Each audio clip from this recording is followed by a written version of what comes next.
Hello dear students, I am Mohammad Safla Khan, your tutor for this course. Hope you're all doing well. Our topic is Fundamentals of Statistics. Introduction to Statistics. Students, first we're going to understand the meaning of statistics. People view statistics in many different ways. Generally, it is considered to be a subject that deals with percentages, charts, graphs, averages, and tables. Some people think that statistics is a subject considers of rules, methods and techniques, collection and presenting large amount of numerical information, while other people think that it is a subject that makes inferences about the population on the basis of sample information.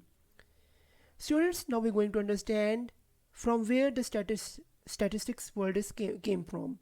The word statistics, which comes from the Latin word status, means a political state, originally means information used to the state.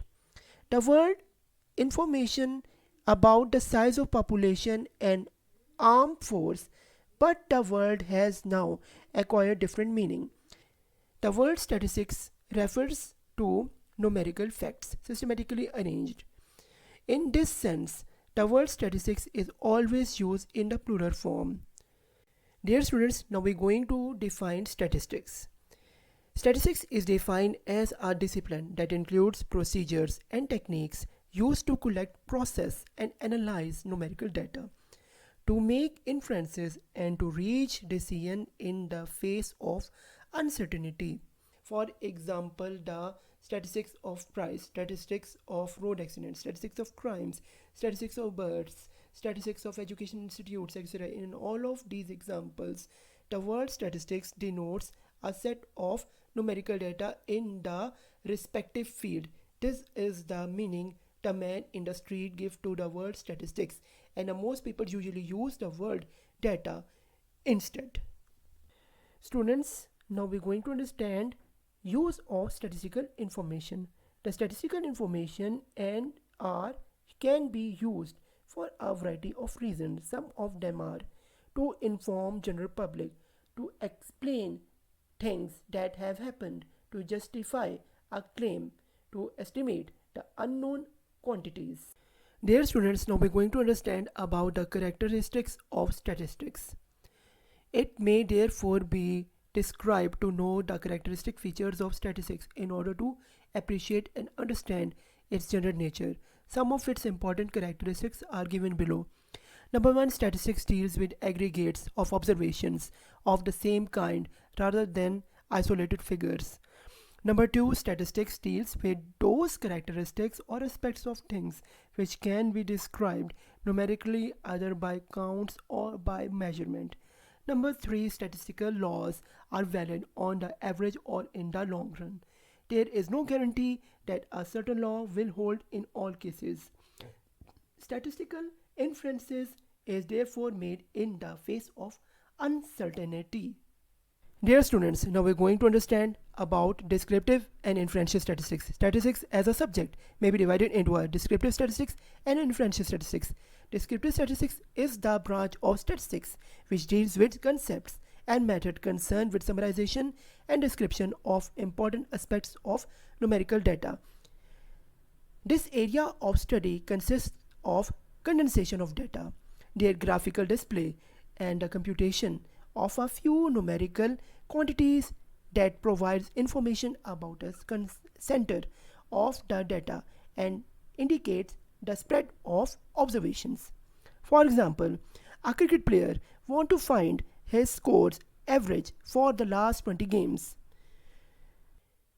Number 2, inferential statistics. Inferential statistics deals with procedures for making inferences about the characteristics that describe the large group of data or the whole called the population from the knowledge derived from only a part of data known as sample. This area include the estimate of population parameters and testing of statistical hypotheses. This phase of statistics is based on probability theory, as the inferences which are made on the basis of sample evidence can be absolutely certain. For example, a cricket player wants to estimate his chance of score based on his current season average. Dear students, now we're going to understand the difference between population and sample. Number one, population. It is a collection or a set of all possible observations, whether finite or infinite. Number two, sample. It is a part or a subpart of a population. Dear students, now we're going to understand importance of statistics. Statistics is perhaps a subject that is used by everybody. Some of its features are given below. Number one, statistics assists in summarizing the large set of data in a form that is easily understandable. Number two, statistics assists in a sound and effective planning in any field of inquiry. Number three, a businessman, an industrialist, and a research worker or employ statistical methods in their work. Banks, insurance companies, and governments all have their statistical departments. Dear students, now we're going to learn about observations and variables. An observation refers to an recording of information, whether it be numerical or categorized. Numerical variable represents counts or physical measurements such as length, weight, etc. Whereas categorical observation can be classified according to some criteria such as head or tail. It may be an answer in the option pool as yes or no.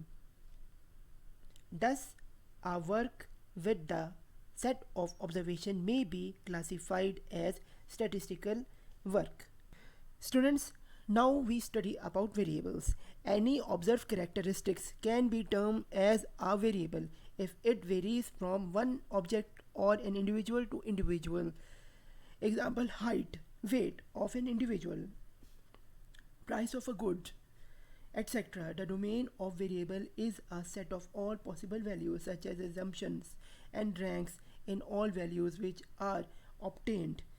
If the variable contains only a single value, then it is referred to a constant or an quantity which cannot vary from person to person or place to place are called constants.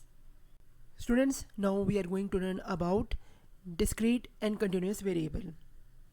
If a quantitative variable can assume only finite value between a given range or a value that is a variable characterized by a gap or a break in the value is called a discrete variable. It assumes only some specific values within a given range. Dear students, now we learn about continuous variable. If a quantitative variable can assume very possible value within a given range without gaps, then this variable is known as continuous variable.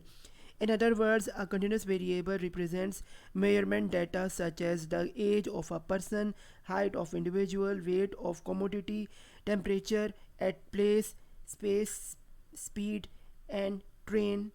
The data based on continuous variable is called a continuous variable.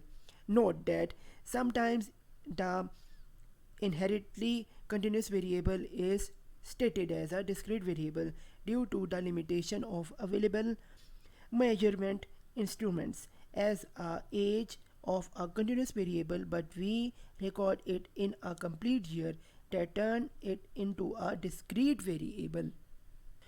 Dear students, now we're going to learn about measurement scales. By measurement, we means assigning of numbers to observations or objects and scaling in a process of measurement. Four of the levels are nominal, ordinal, interval, and ratio. Let's see one by one. Number one, nominal scale. In nominal scale of measurement, there is no particular order of groups. The categories are mutually exclusive, that is, a unit is not classified in a group 1 and also in group 2 or any other. Unit may be part of any one group. Further, the categories are exhaustive. Each individual or item appears in at least one of categories, such as gender, male or female. Dear students, now we're going to learn about ordinal or ranking scale. The measurement has an ordinal scale. If a category is higher than the preceding one, the information is of ordinal scale. In ordinal scale, the order of number is meaningful. If a committee ranked 10 fellowship candidates from 10 strongest to 1 weakest, the candidate ranked 8 is better than the candidate ranked 6. Not just the difference but pattern. However, the user uses arithmetic is not meaningful. 8 is not twice as good as 4, and the difference is quality between the candidates ranking 8 and 6 need not to be same as better or between the candidates ranking 6 and 4. Only the order of the value is meaningful. The major difference between the nominal and the ordinal scale of the measurement is the greater than relationship between the ordinal scale categorized. Otherwise, the ordinal scale has the same characteristics as the nominal scale, that is categorized, are mutually exclusive and exhaustive. Dear students, now we're going to learn about interval scale of measurement. The measurement has an interval scale.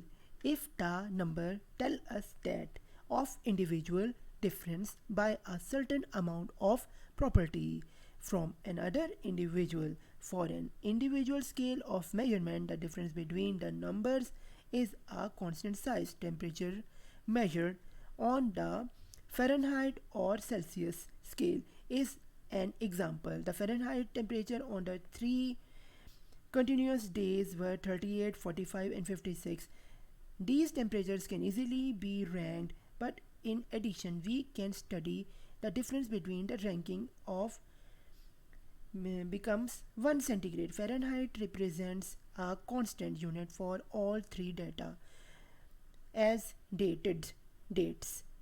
It is important to note to temperature reach at 0 centigrade is just a freezing point of a water. 0 centigrade does not shows that the absence of heat.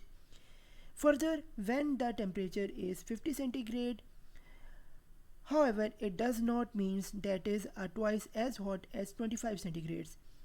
Interval scale measurement has all the features of nominal and ordinal scale.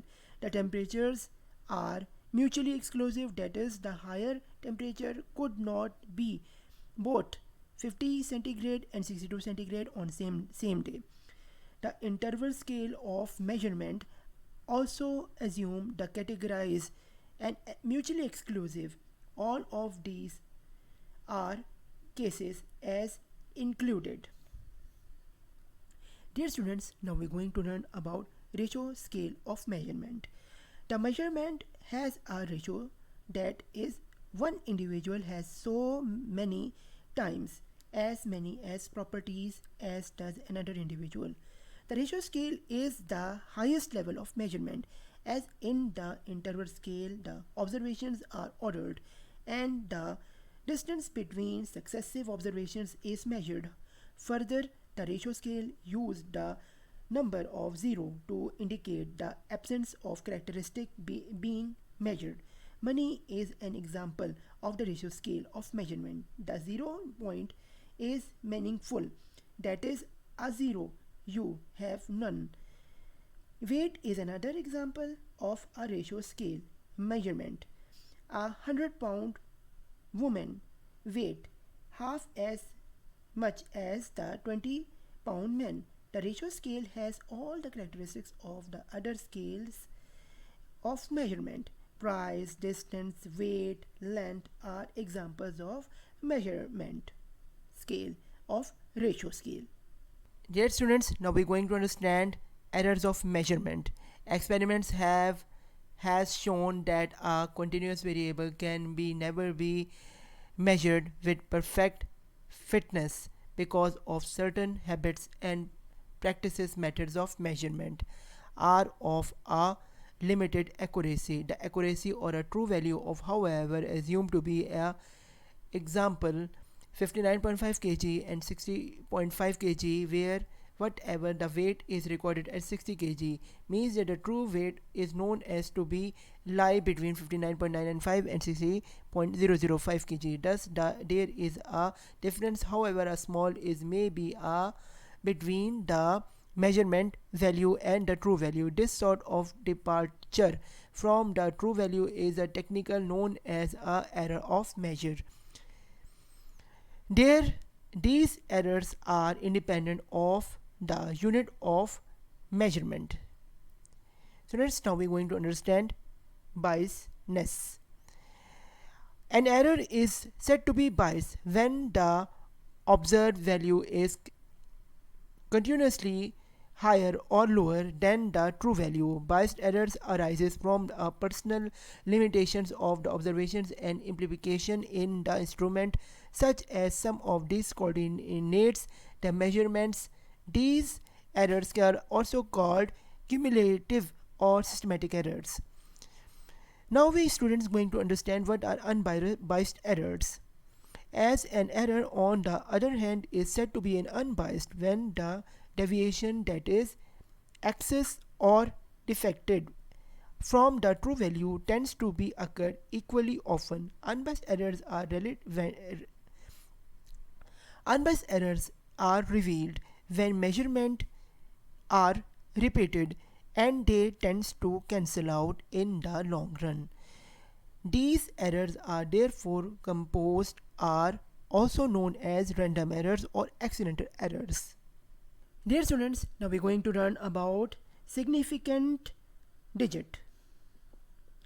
If a mass is accurately recorded at 64.5 kg, it means that the true meaning lies between 64.45 kg and 64.55 kg. The accurate digit appears from 0 need to be located. The decimal points are called significant digits or significant figures of a number. For example, 35 represents two significant digits, whereas the number 0.04 represents one single digit. Dear students, now we learn about rounding of a number.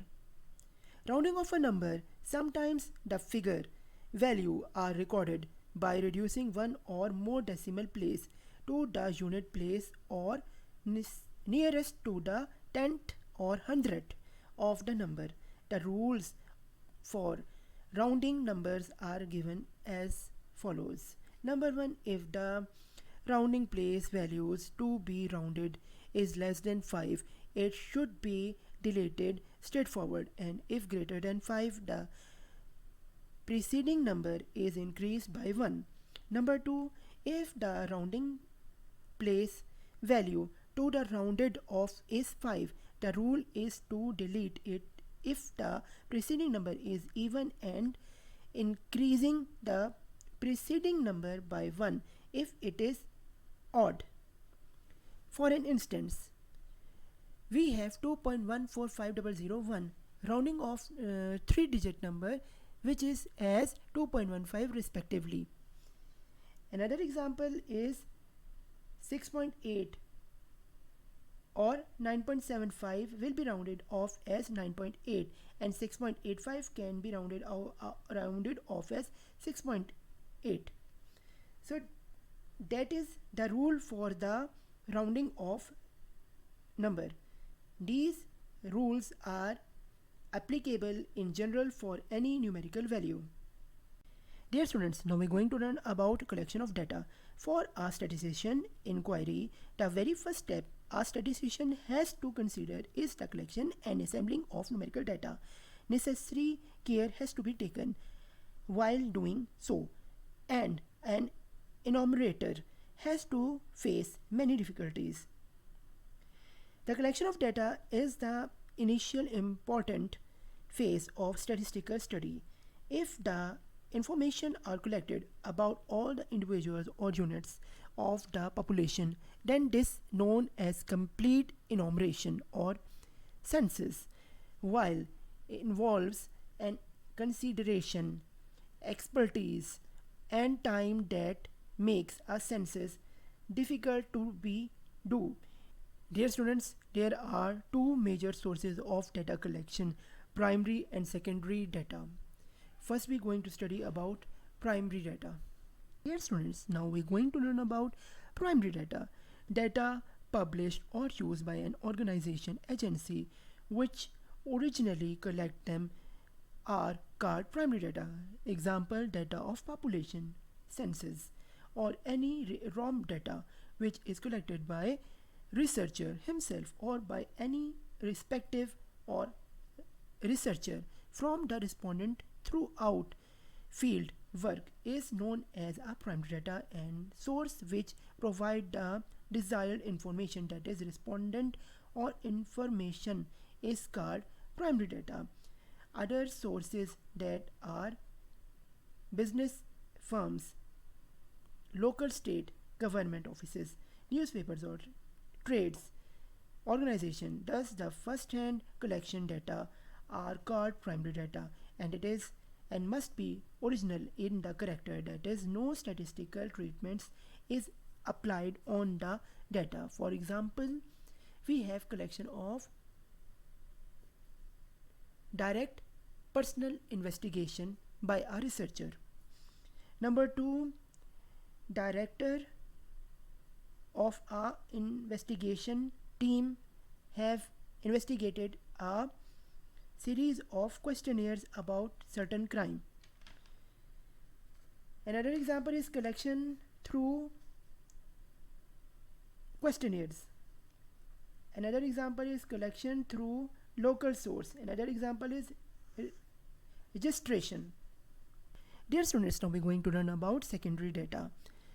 Secondary data is also known as secondary source of data. Is not to be collected and taken from a different source are called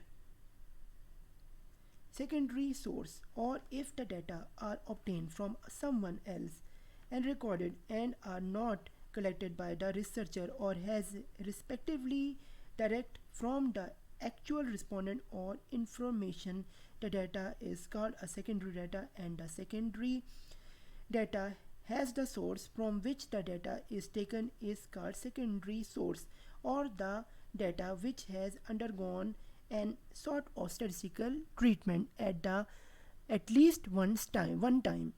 Data has been collection, tabulation, or presented in some of the defined purposes, such as example is accounting records. Dear students, now we're going to study about editing of data.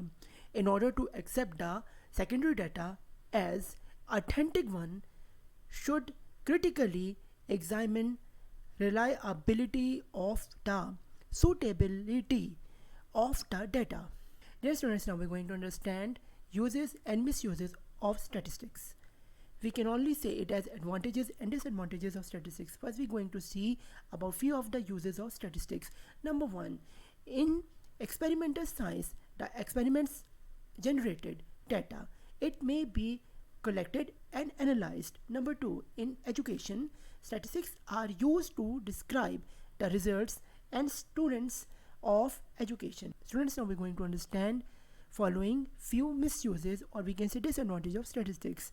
Number 1, statistics can be prove anything. Number 2, there are 3 types of lies: demand lie, and statistics. Dear students, now we're going to learn about presentation of data. The first stage of statistical inquiry is the collection of data, either from primary or secondary data or source. The number of observations are usually used very large, and it is difficult to work on the raw data.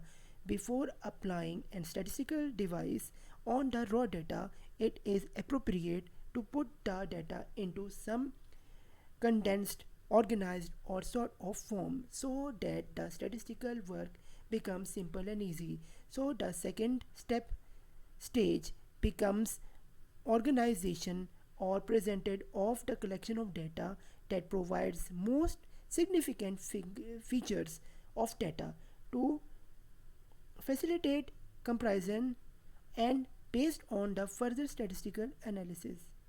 Dear students, now we're going to learn about classification. The following points should be taken into consideration. Number 1. As far as possible, the conventional classification procedure should be adopted. Number 2. Classes should be arranged so that each observation or object can be placed in one and only one class.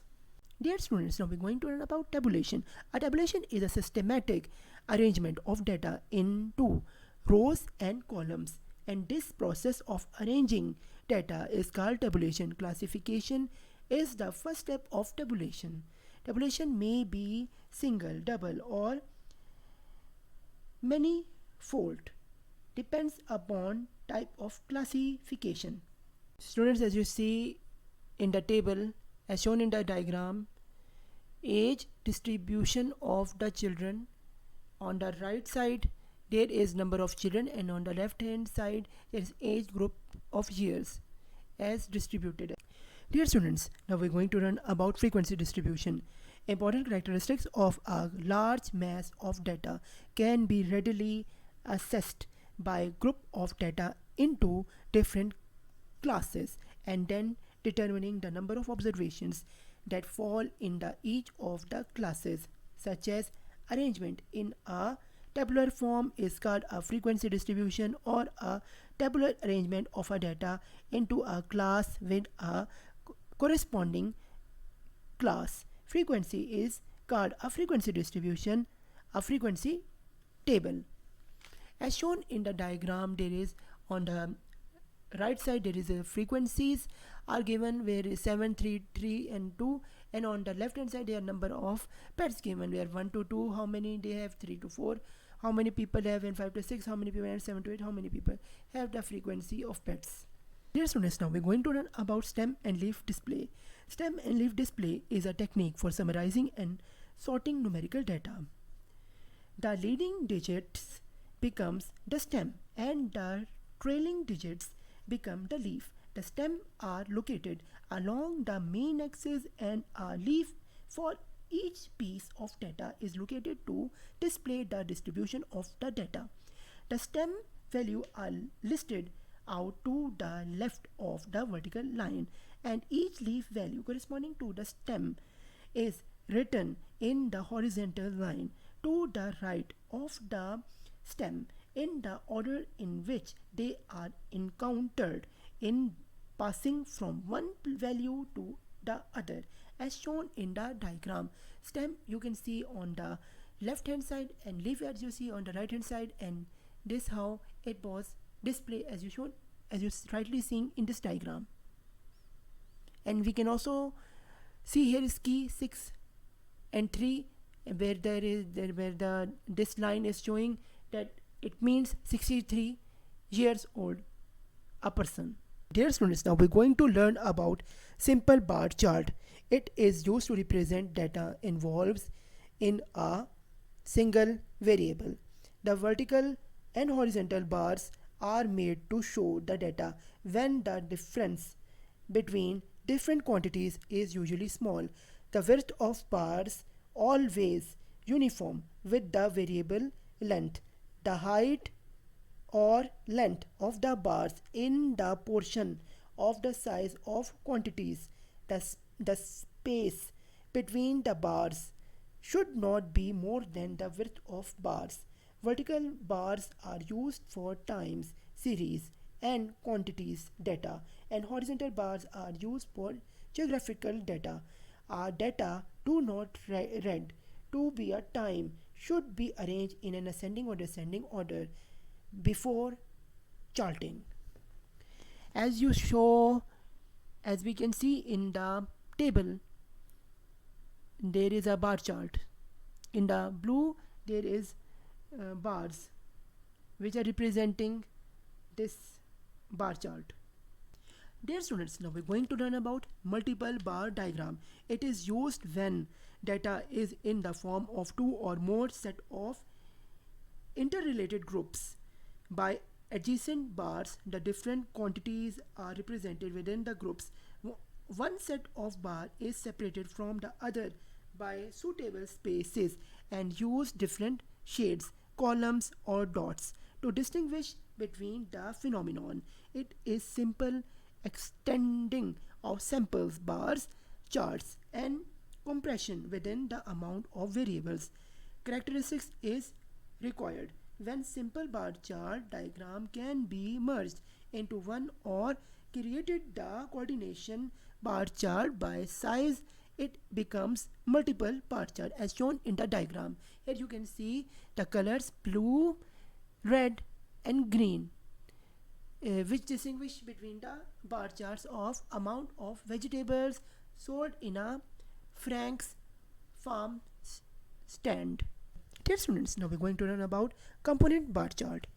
It is used to compare the total of some group of data, and the compression within group is also needed. The horizontal or vertical bars are subdivided into two or more parts.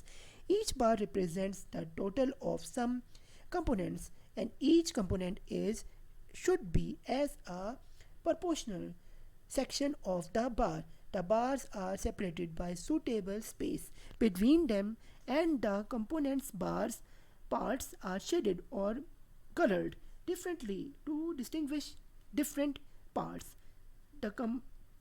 As shown in the diagram, you can see the colors are different. There is orange, then there is blue, and there is a purple touch. There is purple blue touch, and there is orange, there is red, and there is green. So that's how a component bar chart is displayed as in this figure. Dear students, now we're going to learn about histogram. For our statistical data classified on quantitative basis, histogram is the most commonly used type of graph. A histogram or a frequency histogram consists of a set of rectangles in which area of each rectangle is proportional to the corresponding classes of frequency. A histogram differs from a bar chart in that it is based off each bar and the class boundaries rather than the class limits. The use of class boundaries for the basis of eliminating the space between the bars to the given the solid appearance. If the class intervals are equal to the height of the rectangles are proportional to the class frequency, take the class boundaries along the x-axis and construct adjacent rectangles by taking width of the rectangle equal to the size of the class. While the frequency histogram is the total area is equal to the total frequency, note that the basis of frequency and the histogram may be with the centered at the class marks and length equal to the class intervals size. As shown in this diagram, that we have histogram and there is class intervals on the horizontal side, and in vertical we have frequency. So it is distributed in this sense. Dear students, now we are going to learn about frequency polygon. A second useful way of presenting quantitative data in graphical form is by meanings of a frequency polygon. A frequency polygon is a line graph obtained by plotting class frequency against class marks and connecting the consecutive points by straight line. As a polygon is a many-side closed figure, so in addition, class interval is added to both ends of the distribution, each of with zero frequency to close the frequency, joining the midpoint of the top of the adjacent frequency and then adding the two intervals at the each end for comparison between the two set of data with an unequal sample size by constructing two frequencies polygons on the same graphical paper. The relative frequencies or percentage must be used. A graphic or a graph or a relative frequency or a percentage is called a relative frequency polygon or a percentage polygon. As shown in the diagram, you can see there is a blue line of polygon and the red line of polygon. There is a there is a place where they both meet with each other, and this is how this polygon is showing in this diagram. A frequency curve can be drawn on the frequency polygon if the plotting point joined by free band curve instead of joined together by straight line. In other words, when the frequency polygon or a histogram made sufficiently small for a large number of observations or a continuous data, that is the case of class intervals are very small and the number of classes are curved is called a frequency curve. Similarly, for a smoothing cumulative frequency polygon or a curve is called a smoothing curve. So as a frequency, it is a smoothing curve for which the total area is taken to be unity. Unity means here 1. The area under the curve, as you can see in the diagram, is there is a frequency of curve. So area under the curve is always unity, which is equal to 1. It is a limited form of histogram or a frequency polygon, as you can see in the diagram. Dear students, at the end, I will thank you all for being a part of this course, and hopefully I will join you in next and in more advanced courses of statistics. This is just a basics of statistics. Now we will meet in next courses of statistics. Hopefully you will succeed in your life, and it will be a pleasure to be a tutor for you for this course. And God bless you all, and keep shining and raising voice of positivity. Stay blessed. Bye bye.